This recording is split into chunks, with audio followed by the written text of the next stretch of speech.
finds the state tightens scrap metal law that was brought in place last year. We shall also get to talk about that in just a few. And also former member of parliament under probe of a building contract. That is a former Mandera South MP Aden Ali Haji is under investigation by the Ethics and Anti-Corruption Commission for alleged conflict of interest and forgery by a company that he is associated with. EACC says the former member of parliament did not declare an indirect interest he had in the farm. She also get to talk about that, and also a man killed by a bomb mistaken for a candle. And Robert Swara Seuri was hired by the UK military to clean up an area at its Lol Daiga training base. After an army exercise, the man was a modest education and exposure as he cleaned.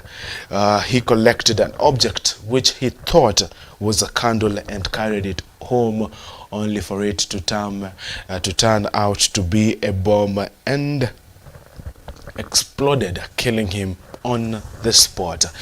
This is how the star is looking like this morning. Lionel Messi top of the page with 2 trophies, one being the World Cup. She also get to talk about that in just a few. The Standard this morning talks about the world's greatest, magical Messi proved to all that he is the greatest of all time after leading Argentina to a World Cup win, the only trophy he had not won in his career. Messi has won it all when it comes to the football world. He has won all the trophies, you can name it, from the UEFA Champions League to the La Liga itself. He has literally won every single thing, to the Copa America. That is why the Standard this morning talks about a magical Messi proved to the world that he is the greatest of all time. He has won it all. And also inside Ruto's multi-billion deals from the United States, the deals that the president did ink while at the US Africa Summit that was held in Washington, D.C. We shall get to talk about that in a few. What some of the goodies that the president did come with from the United States. Also this morning, fees jitters as parents await KCPE results. Last week when the CS for Education Ezekiel Machugu was in Kisii, he talked about the same and said that a KCPE result will be released this week, but parents are having mixed reactions in regards to the same. We're having the festive season, and they'll be also thinking about Form 1 school fees that will be coming next year. That is just it. We should also get to talk about that, but this is how the Standard is looking like this morning. Beautiful picture over there of the Argentina team and Messi at the center of it, lifting the World Cup trophy, the only trophy he had not won in his splendid career. This is how the Standard looks like this morning. The Daily Nation talks about World Cup champions Argentina triumphed victory, and also the Daily Nation talks about dirty little secrets of Uhuru's project. At the center of this, it's all about the creation of e-citizen, digitizing government services, an expose of a company that was contracted to come up with the e-citizen. This company then contracted another company that was collecting fees on behalf of this company. Some of this has been turned illegal. The government and the webmaster company that created the e-citizen platform are now fighting for intellectual rights of the e-citizen. Everyone wants to own what comes with e-citizen. From 2017 to date, webmaster company that contracted the Gold Rock company have been collecting millions of Kenyan shillings from the e-citizen platform. Is it another scandal in the making? We shall get to talk about that in just a few. And also Gachagua backs Kindiki, that is the CS for Interior, and the IG Japheth Kome on use of guns by police. Another story has made it top of the page of the Daily Nation this morning.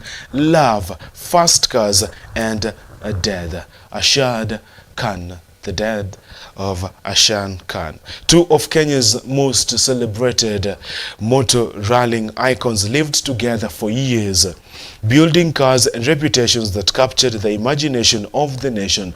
All seemed well for them, and then on the morning of Jamhuri Day a week ago, a fight ensued between them that left one of them fighting for life in hospital. He lost the fight yesterday. The big question is, what happened? No one has the answers in regards to. We could see that the fight led to the arrest of Maxine Wahome, one of the female rally drivers in the country, and she was staying with Ashad Khan. They were said to be husband and wife. As the Daily Nation talks about this morning, it was all about love, fast cars, and later death. A fight ensued on Jamhuri Day. One was taken to the hospital fighting for the life. One was arrested and later released. But yesterday, Ashad Khan lost the fight and died. We also get to talk about that. Teachers' families are set for 53 billion Kenyan shillings medical cover and contract to provide health insurance to cover over 341,000 teachers. Runs from December 1st, 2022 and has doubled from 27 billion Kenyan shillings. This is how the Daily Nation looks like this morning. Beautiful pictures over there of the World Cup, the Argentina team, the center of it, the midst of it, the greatest of all time, Lionel Messi, the PSG just lifting the World Cup. But this is the story. This is the story this morning. This is the story. Love, fast cars, and death. The story of Ashad Khan over here and Maxine Wahome. Two of the most renowned rally drivers in the country, and we remember, it will always be in our mind, the day Maxine Wahome became the first female rally driver to take it to the WRC. We shall get to talk about that in just a few, but the biggest question is this morning, what happened to the love, to the good moments between Ashad Khan and Maxine Wahome, as Ashad Khan has died with the secrets, all the happenings of what literally or what went down during the Jamhuri Day. Now let's get to talk about these stories that have made it top of the page of the three local dailies. I'll start by talking about the Star this morning that talks about ODM imposes a fresh war over change of guard. But before that, let's talk about the World Cup, and we can talk about the 29 days that have been entertaining, 64 matches. It started with the group stages, went all the way to the quarters, from the quarters to the semis, from the semis to the finals. And we could see that it has been an entertaining World Cup, if not the best, then one of the best. We could see that it came at a time whereby now there was a backlash, there was questions, conspiracy theories on why FIFA did literally give, that is Qatar, the rights to hold the World Cup. But Qatar has proved them wrong, as it has hosted one of the most competitive World Cups in football history. And we could see that there were stories surrounding those who were involved in the construction of the stadium. We could see there were stories of the rights of those who are also at the center of it. At the center of it, there's also the death of a Kenyan who was a security guard who also died during the World Cup itself. Apart from it being a successful encounter, there were also some negativity surrounding it, and it also did literally boost some of the stars, like the likes of the guy who used to say Metro this way, and here's just some of the stars that were born during the World Cup that has just concluded in Qatar. But it was a beautiful encounter. We could see that there was Lionel Messi was exiting the stage, but Kylian Mbappe was literally showing Messi that even if you exit the stage, I'll be able to fill in your shoes, as he scored a hat-trick just to ensure that, to make sure that France retains the World Cup.